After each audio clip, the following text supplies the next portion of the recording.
kababayan, breaking news, Kyle TV here. Isang matinding insidente ang naganap sa himpapawid ng West Philippine Sea. Isang surveillance aircraft ng Australia ang hinarang at inatake ng mga fighter jet ng China habang nagsasagawa ito ng routine patrol sa nasabing karagatan.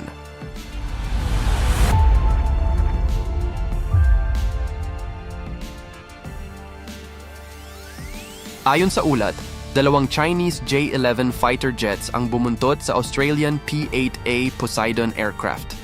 Isa sa mga ito ang pumwesto sa unahan ng Australian aircraft at nagpakawala ng mga flares sa layong 30 metro mula sa ilong ng eroplano.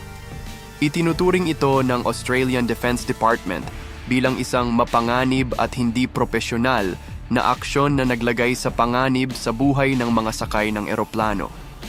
Hindi ito ang unang pagkakataon na nagsagawa ang China ng ganitong uri ng delikadong pag-atake laban sa Australia. Noong Mayo ng nakaraang taon, isang katulad na insidente ang naiulat kung saan isang Australian surveillance aircraft ang naharas ng Chinese fighter jets sa parehong rehiyon. Ang mga ganitong aksyon ay nagpapakita ng patuloy na agresibong postura ng China sa West Philippine Sea na nagdudulot ng pagtaas ng tensyon sa rehiyon. Samantala, sa gitna ng mga kaganapang ito, patuloy ang isinasagawang joint maritime exercises ng Amerika, Pilipinas at Canada sa West Philippine Sea. Ang mga pagsasanay na ito ay bahagi ng pagsusumikap ng mga kaalyadong bansa na mapanatili ang kalayaan sa paglalayag at mapanatili ang kapayapaan at katatagan sa rehiyon. Gayunpaman, tinapatan ito ng China sa pamamagitan ng pagpapadala ng dambuhalang barko ng China Coast Guard upang subaybayan at potensyal na guluhin ang mga aktibidad ng ating mga kaalyado. Ang presensya ng mga barkong ito sa loob ng ating Exclusive Economic Zone, EEZ, ay isang malinaw na paglabag sa ating soberanya at sa mga pandaigdigang batas na namamahala sa mga karagatang internasyonal. Sa kabila ng mga hamong ito, patuloy na pinapalakas ng Pilipinas ang kakayahang pangdepensa nito. Kamakailan lamang, nakipagpulong ang mga opisyal ng ating Armed Forces of the Philippines, AFP, sa mga kinatawan ng French Joint Commander for Asia-Pacific upang pag-usapan ang pagpapalawak ng defense partnership sa pagitan ng Pilipinas at France. Layunin ng pagpupulong na ito na palakasin ang bilateral maritime activities at suportahan ang modernisasyon ng ating sandatahang lakas. Isa ang France sa 3 bansa, kasama ang Canada at New Zealand, na nagnanais pumirma ng Reciprocal Access Agreement sa Pilipinas. Ang kasunduang ito ay magbibigay daan sa malayang pagtutulungan ng mga puwersang militar ng mga bansang kasapi na magpapalakas sa ating kakayahang depensahan ang ating teritoryo. Sa iba pang balita, patuloy ang Philippine Coast Guard, PCG, sa kanilang mga operasyon upang itaboy ang mga iligal na presensya ng China Coast Guard sa loob ng ating EEZ. Kamakailan lamang nagawang maitaboy ng BRP Cabra Patrol Ship ang CCG 3304 na nagtangkang lumapit sa kalupaan ng Bolinao, Pangasinan. Isa pang barko ng CCG, ang CCG 3103, ang naiulat na pumasok sa ating EEZ, ngunit matagumpay ding naitaboy ng PCG. Ang mga ganitong operasyon ay patunay ng ating determinasyon na protektahan ang ating teritoryo laban sa mga iligal na aktibidad ng China. Sa kabila ng mga pagsisikap na ito, patuloy na pinupunan ng China ang mga joint patrols na isinasagawa ng Pilipinas kasama ang Amerika at Canada. Ayon sa China, ang mga aktibidad na ito ay naglalayong pagtakpan ang umano'y paglabag ng Pilipinas sa maritime rights ng China at nagpapahina sa katatagan at kapayapaan sa rehiyon. Buwelta naman ng AFP, ang lahat ng isinasagawang pagsasanay ng ating bansa kasama ang ibang allied countries ay nakabatay at sumusunod sa international law, partikular na sa United Nations Convention on the Law of the Sea at sa arbitral ruling noong 2016.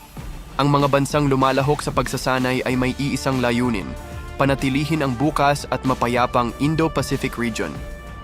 Sa kabila ng mga hamon at banta, nananatiling matatag ang Pilipinas kasama ang ating mga kaalyado sa pagprotekta sa ating teritoryo at sa pagpapanatili ng kapayapaan sa rehiyon. Ang mga insidenteng ito ay nagsisilbing paalala sa atin ng kahalagahan ng pagkakaisa at patuloy na pagpapatibay ng ating kakayahang depensahan ang ating bansa laban sa anumang banta. Para sa karagdagang balita at impormasyon, manatiling nakatutok dito sa Kyle TV. Mga kababayan, ayon sa ulat mula sa US Central Command o CENTCOM, matagumpay nilang naisagawa ang isang high-precision airstrike laban sa isang high-value target sa Syria. Walang detalyadong pangalan na inilabas, pero kumpirmadong ito ay isang mataas na opisyal ng Al-Qaeda. Isang grupong matagal nang sangkot sa mga teroristang aktibidad sa gitnang silangan at iba pang panig ng mundo. Sa isang pahayag, pinuri ni Donald Trump ang operasyon at ang liderato ni General Michael Kurilla, ang kasalukuyang CENTCOM commander. Ayon kay Trump, ang tagumpay ng operasyong ito ay patunay ng patuloy na kakayahan ng US military na supilin ang mga kalaban ng Amerika at ng kanilang mga kaalyado. Pero mga kababayan, may mas malalim pang tanong dito. Ano ang implikasyon ng opensibang ito? Ang epekto ng airstrike sa rehiyon. Alam nating hindi na bago ang mga airstrike ng Amerika sa Syria.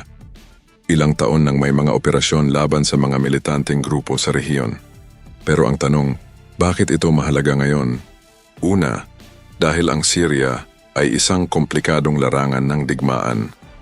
Bukod sa Al-Qaeda, naroon din ang presensya ng ISIS, Iranian-backed militias, at mismong Syrian government forces na suportado ng Russia.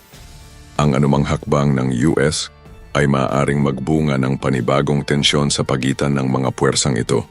Posibleng epekto numero 1. Mas matinding ganti ng Al-Qaeda at iba pang teroristang grupo kung totoong isang mataas na opisyal ng Al-Qaeda ang napatay. Malaki ang posibilidad na maghiganti ang kanilang hanay. Karaniwan, ang mga grupong ito ay gumagawa ng retaliation attacks laban sa mga military base ng US sa Middle East o kaya ay nagsasagawa ng mga terrorist attacks sa iba't ibang bahagi ng mundo. Posibleng epekto, Purdue, lalong pag-init ng relasyon ng US at Russia. Mga kababayan, alam naman nating nasa Syria rin ang puwersa ng Russia. Suportado ng Moscow ang gobyerno ni Bashar al-Assad at hindi ikinagagalak ng Kremlin ang anumang military intervention ng Amerika sa rehiyon. Kung palalalimin ng US ang mga opensiba nito sa Syria o kaya'y gumawa ng countermeasures laban sa Amerika. Posibleng epekto number 3. Paglala ng sitwasyon sa gitnang silangan sa kasalukuyan, hindi lang Syria ang may kaguluhan sa Middle East. Nariyan din ang giyera ng Israel laban sa Hamas, ang tensyon sa Iran, at ang patuloy na labanan sa Yemen. Ang isang airstrike tulad nito ay maaaring maging mitsa upang mas lumawak pa ang kaguluhan sa rehiyon